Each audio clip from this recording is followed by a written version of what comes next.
নমস্কার বন্ধুরা, কেমন আছেন সবাই? আশা করি সবাই ভালো আছেন, সুস্থ আছেন। আমিও ভালো আছি। এখন গরমকাল, আমের সিজন, তাই আমার বর আজ আমাদেরকে ম্যাঙ্গো শেক বানিয়ে খাইয়েছে। আমরা মানুষ বেশি নই, তাইও দুটো আম ব্যবহার করেছিল ম্যাঙ্গো শেক বানানোর জন্য। প্রথম আমটা কাটার পরে একটু মন খারাপ হয়ে গেছিলো, কেন কি আমের একটা অংশ অল্প পচা ছিল। উপর দিয়ে আমটা দেখতে খুবই ভালো ছিল, কিন্তু ভিতরে পচা ছিল। যাই হোক, এভাবে আমটাকে আলাদা করে নেওয়ার পরে দ্বিতীয় আমটা কেটেছিল, তো কেটেও ভাবছিল যে আমটা হয়তো টক হবে। আমি বললাম যে না, টক হবে না, কেন কি দুই ধরনের আম ছিল।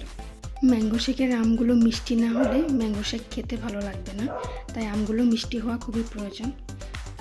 আমগুলো খোসা ছাড়ানো হয়ে গেছে।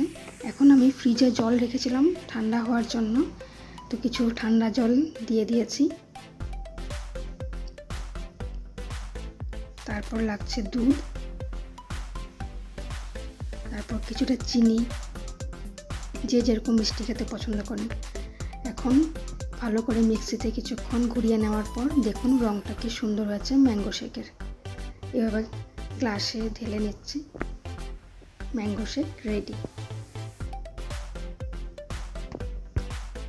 আপনাদের ভিডিওটি কেমন লেগেছে নিশ্চয়ই জানাবেন, আর ভিডিওটি ভালো লেগে থাকলে লাইক, শেয়ার, কমেন্ট করবেন এবং সাবস্ক্রাইব করতে ভুলবেন না। ধন্যবাদ।